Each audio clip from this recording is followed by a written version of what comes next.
最近、乃木坂46の話題を見ていて、思わず足を止めた出来事がありました。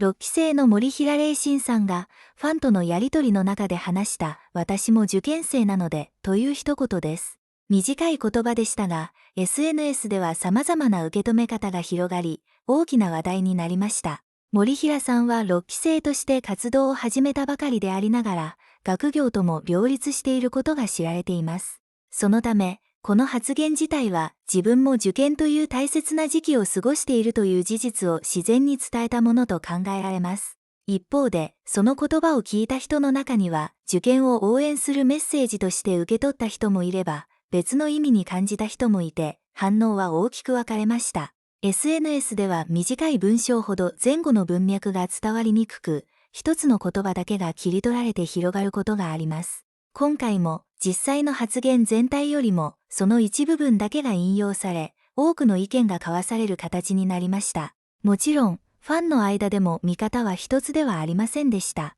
素直な言葉として受け止める人もいれば、アイドルとしての発信だからこそ慎重さを求める声もありました。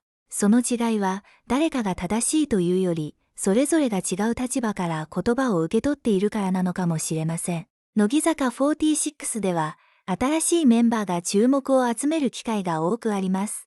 期待が大きいほど、一つ一つの発言にも多くの視線が集まります。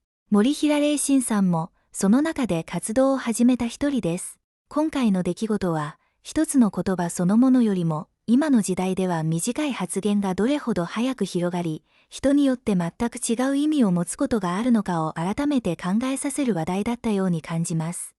I was not completely sure why this story stayed in my mind. At first, it seemed like another small online discussion that would disappear in a day or two.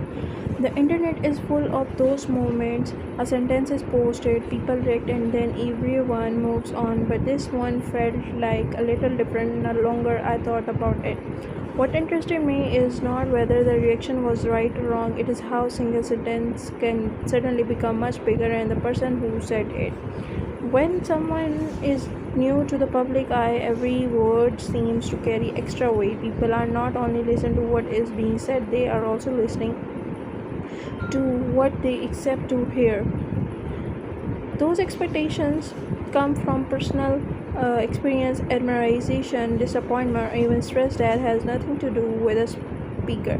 The phrase about an exam student is remarkable ordinary. Students of thousands could probably say the exact same thing on the same day, yet once it become a public figure, especially someone who has only recently joined a well-known group, it stops being ordinary. It becomes something people interrupt, debate, and sometimes argue over. I find that transformation fascinating, that it was say as much about the audience as it does about the speaker.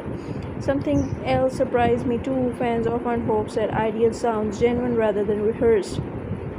But genuine speech is naturally imperfect. Real people do not carefully calculate every sentence before they speak. They pause, they simplify, and sometimes they choose words in different ways. Listeners understand in different ways. The most natural someone tries to be, the most unpredictable the response can become. I think that's one of the quiet tension of a modern public life. Authenticity is celebrate, but authenticity is create uncertainty. Once words leave someone's mouth, they no longer fully belong to the person who said them. They become part of thousands of individual conversations happening at the right time. Maybe that's why stories like this keep returning. They are really just about one sentence. They are about the invisible distance between intentions and interruptions, and how difficult it is to measure the distance. 1 million of people are looking at the same moment through completely different eyes. I'm not sure that distance can ever disappear. Perhaps all anyone can do is speaking honesty while accepting that every listener will hear something slightly different, and somehow that uncertainty has become part of what it means to communicate today.